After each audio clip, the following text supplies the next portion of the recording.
now we're moving to a way that we can transform ourselves. So we've gone through, a couple of things that are, dealing with the heaviness. Okay, now let's see how we can transform into more positive situations. So this is number 19, it's service. I find creative ways to be of service. I strive to be of service to my family, my coworkers, and my world. I enjoy being helpful and giving of myself to support others. I look for ways I can offer my skills and talents to make the world a better place. I am creative in finding ways to give of myself. And this is important. I am not looking for appreciation when I offer my services, but rather I am simply making myself available to assist those in need. As I give of myself, I find that I receive a great deal in return, not in terms of recognition, but simply in my enjoyment of being able to help. Being in service is contagious, and the more I serve, the more others find ways of serving as well. And so now we're getting to the point where we are wanting to transform the world around us by offering our services, by offering our love, by offering our kindness. And so this group here, I'm sure, has found many ways to be of service. Does anybody want to share anything that, you find that is pleasurable or meaningful for you in terms of ways you can assist other people? I would say Kathy's right there doing some great service, taking care of her mom. That's a good one. I don't even consider it as service. I mean, she served I know me for how many is. decades did she take care of me? So, yeah, but it is, I mean, we have our ups and downs, but, things are going pretty well. I will say though, service, being of service to her also has opened my eyes to the need for care for people with handicaps or people who are elderly. They don't get very good care. And also, I mean, I guess at some point maybe I'll become an activist for old folks. Because I mean, just I don't know, is it legislation or is it the system? So the people who are the ones who are working directly with the people are paid the least and are the least appreciated.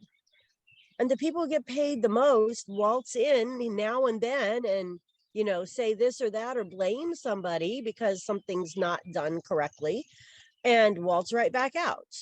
So my eyes have really been open to the need for more service, more, I don't even know where to begin with it. And right now I'm kind of overwhelmed. So it won't be an immediate thing, but I do fire off emails when I do get ticked off enough. I facilitate an Alzheimer's caregiver support group. That's one of the things that I do. And I was just going to ask Kathy if she was connected with a support group, because there's a caregiver support group. Yeah, and I will say that I have got a very good support system overall. Okay. And it's been offered. Have I gone? No, because I've got a busy schedule. I work full time also. I mean, I try to do some things along those lines, like during the summertime, because being a teacher, I have my summers off. But being able to keep up with that one more thing in the evenings when I'm, tired. Yeah. It just, that's probably not happening. But like I say, I do have some really good friends. And although I'm the only person in the family, my kids have moved away. My daughter's supposed to move back next year. So I'm excited about that.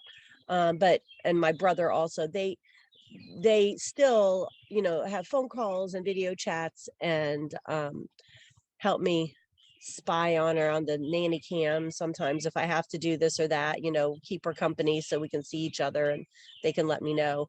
But I'm pretty, tight, close to home overall. And groups like this. Yeah. And I think the reason I bring that up is I've really found that when the caregivers get together and talk, they really, really generate ideas about resources. And those ideas about resources, like, you know, the system is, as you said, is very imperfect, but people have all these little ideas for getting around things, for doing things that really make a difference.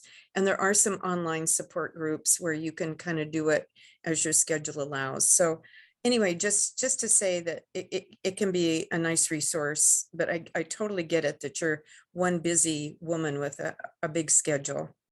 Yeah, well, I mean, now that you've said that, maybe I will drop in on a couple of groups too. I mean, I do feel like I've kind of gotten it figured out, so I would probably have some, advice or, suggestions for other people too. So Cool. thank you. Thanks. Well, I just wanted to say when my friend Serene was, she was in assisted living, she passed away last year, but at 90. But I saw the situation in those assisted living places, and the people there were very, very sweet, but they were just overworked.